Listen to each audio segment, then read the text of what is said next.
ఓం శ్రీ మాత్రే నమః. అందరికీ నమస్కారం అండి. శివాలయంలో పొరపాటున ఈ తప్పులు చేస్తే ఏళ్లనాటి శని మిమ్మల్ని వెంటాడుతుంది. శివ అనే పేరులో ఒక ప్రత్యేకమైన అంతరార్థం దాగి ఉంది. శివుడిని శివలింగ రూపంలో పూజించడం వల్ల జీవితంలో ఉన్నత స్థాయికి చేరుకుంటారని వేదాలు వివరిస్తున్నాయి.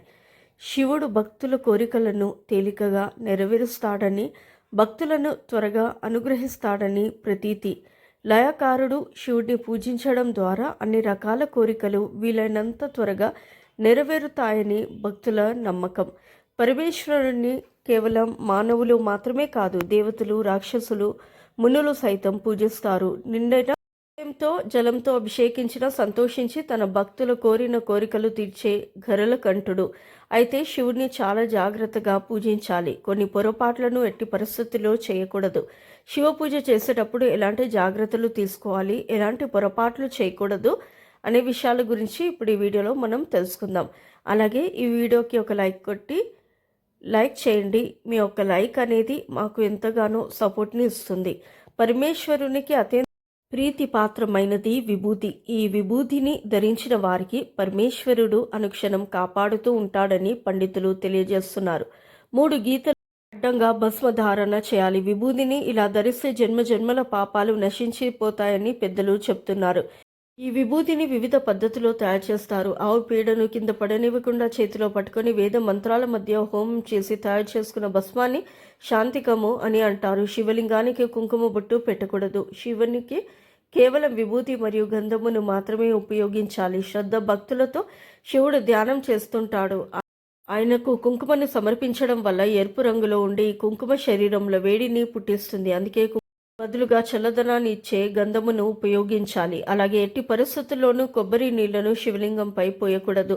ముఖ్యంగా శివునికి ఇష్టమైన సోమవారం రోజున శివుడు కైలాసం నుండి నేరుగా భూమిపైకి వస్తాడని ప్రతీతి. కాబట్టి సోమవారం ఉదయం ఇంట్లో ఖచ్చితంగా పూజ చేసి పూజలో నైవేద్యంగా ఒక చిన్న బెల్లం ముక్కను పెట్టాలి. తర్వాత ఆవు నెయ్యితో దీపారాధన చేయాలి. ఇలా చేస్తే శివుడు మీ భక్తికి పులకరించిపోయి మీపై తన అనుగ్రహాన్ని ఖచ్చితంగా చూపిస్తాడు. సోమవారం రోజున పరమేశ్వరుడు ముక్కోటి దేవతలతో కలిసి శివాలయంలో ఉంటాడని పురాణాలు వివరిస్తున్నాయి. కాబట్టి సోమవారం రోజున ఎవరైతే శివాలయానికి వెళ్తారో వారికి కష్టాలు లేకుండా శివుడు వరం ఇస్తాడట. శివాలయంలో ప్రదక్షిణలు చేయకూడదు. శివాలయం చుట్టూ మాత్రం మిగతా ఆలయాలు లాగా ప్రదక్షిణలు చేయకూడదని శాస్త్రాలు చెప్తున్నాయి. ఎందుకంటే శివుడు దేవదేవుడు. శివుడు దేవులకే దేవుడు. కాబట్టి ఆయన గుడి చుట్టూ ప్రదక్షిణాలు చేస్తే శివుడు ఉన్నత తత్వాన్ని తక్కువ చేసినట్టు అవుతుందని శాస్త్రాలు చెప్తున్నాయి. ఎందుకంటే పరమేశ్వరునికి తలపై నుండి జాలువారి గంగా గుడిలోని శివలింగాన్ని అభిషేకించి గుడిలో పీఠం కింద ఏర్పాటు చేసిన కాలువ గుండా బయటకు ప్రవహిస్తూ ఉంటుంది. ప్రదక్షిణాలు చేసేటప్పుడు మనం ఆ గంగను దాటాల్సి ఉంటుంది. అంతటి పవిత్ర గంగను దాటడం సరికాదని ఉద్దేశంతోనే శివాలయంలో మనం ప్రదక్షిణలు చేయకూడదని పండితులు చెప్తున్నారు. శివాలయంలో కేవలం చండీ ప్రదక్షిణ మాత్రమే చేయాలి. శివలింగానికి అభిషేకం చేసేటప్పుడు కేవలం ఆవు పాలతో మాత్రమే శివుడికి అభిషేకం చేయాలి. గేదె పాలను అభిషేకానికి ఉపయోగించకూడదని చెప్తున్నారు. ప్రతి సోమవారం ఆవు పాలతో శివుడికి అభిషేకం చేస్తే చాలా మంచి ఫలితం ఉంటుందని పండితులు చెప్తున్నారు. చాలామంది పాల ప్యాకెట్లు ఉంచి అలాగే శివలింగం మీద పోస్తూ ఉంటారు. కానీ అలా అస్సలు చేయకూడదు. అలా చేస్తే అది మహాపాపంగా పరిగణించబడుతుంది. కాబట్టి శివుడికి అభిషేకించేటప్పుడు ఒక గ్లాసు ఆవు పాలను పోసుకొని శివలింగానికి అభిషేకం చేయాలి. పాలతో అభిషేకం చేసేటప్పుడు రాగి కలశాన్ని మాత్రం ఎట్టి పరిస్థితుల్లోనూ ఉపయోగించకుండా శ్రద్ధ వహించాలి. ఎందుకంటే రాగి పాత్రలో పాలు పోయడం వల్ల అవి విషతుల్యం అవుతున్నాయి. కాబట్టి ఒక గ్లాస్లో కానీ మట్టి పాత్రలో కానీ పాలను పోసి శివునికి అభిషేకం చేస్తే అత్యంత పుణ్యప్రదం. పూజ సమయంలో శివలింగంపై పాలు పోసిన తర్వాత మంచినీటితో ఖచ్చితంగా అభిషేకం చేయాలి. అలా చేసిన సంపూర్ణ అభిషేకం ఫలితం దక్కుతుంది. శివుడికి స్వచ్ఛమైన నీటితో బిల్వపత్రాలతో అభిషేకం చేసినా చాలు. ఆ పరమశివుడు పులకరించిపోతాడు. అలా అభిషేకం చేసేటప్పుడు మన శరీరంపై ఉన్న చెమట కానీ వెంట్రుకలు కానీ శివుడిపై పడకుండా జాగ్రత్త పడాలి. శివలింగం మీద అభిషేకం చేయడానికి స్టీల్ స్టాండ్ని ఉపయోగించకూడదు. ఒకవేళ మీ ఇంట్లో శివలింగం ఉంటే మాత్రం జలధార ఖచ్చితంగా ఉండాలి. అంటే శివలింగంపై నీటి కుండ తప్పనిసరిగా ఉండాలి. అలా లేకుండా శివలింగాన్ని ఇంట్లో పెట్టుకోకూడదు. తెలుపు రంగులో ఉన్నటువంటి పాలరాతి శివలింగానికి ఇంట్లో పెట్టుకొని పూజ చేయకూడదు. తెలుపు శివలింగాన్ని మహిళలు ముట్టుకోకూడదు. కనుక ఈ వివిధమైనటువంటి శివలింగం ఇంట్లో ఉంచకూడదు. ఒక ఇంట్లో ఒక శివలింగం కంటే ఎక్కువ లింగాలు ఉంచకూడదు అని పండితులు చెప్తున్నారు. ఒకటి కంటే ఎక్కువ శివలింగాలు ఉంటే అనేక సమస్యలు వెంటాడుతాయి. శివుడిని పూజించే ముందుగా వినాయకుడికి నమస్కరించి పూజ చేయాలి. ఇంట్లో ఎలాంటి పూజ చేసినా సరే ముందుగా వినాయకుడిని పూజించాలని స్వయంగా శివుడే వివరించాడు.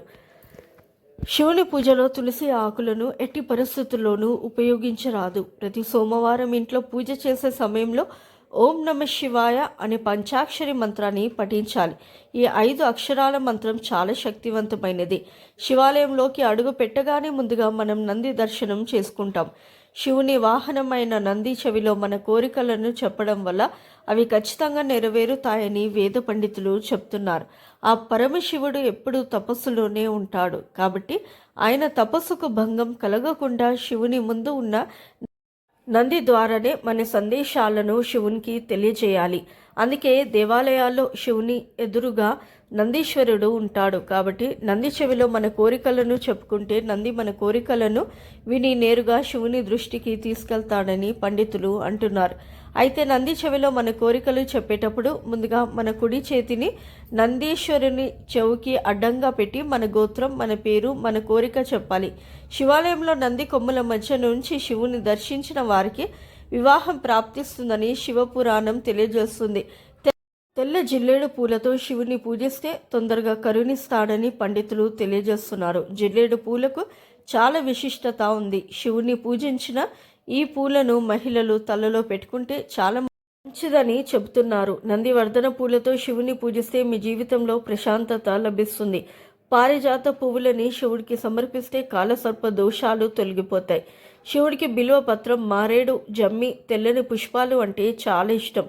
శివుని పూజకు తామర పువ్వు, ఎర్రటి మందారం, గులాబీ పువ్వు, మొగలి పువ్వు వంటి వాటిని ఉపయోగించడం నిషేధించబడింది.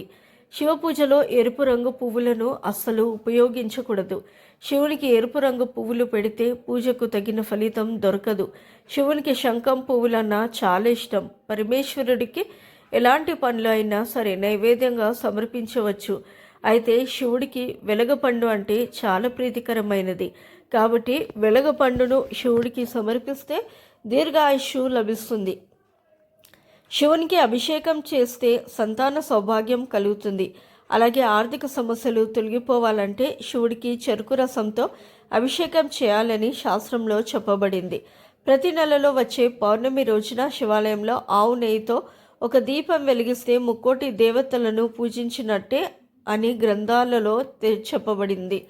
ఆలయ దర్శనం సమయంలో శివుని స్తోత్రాలు చదువుకోవాలి. శివుని దర్శనం అయ్యాక ధ్వజస్తంభం దగ్గర సాష్టాంగ నమస్కారం ఎట్టి పరిస్థితుల్లో చేయకూడదు.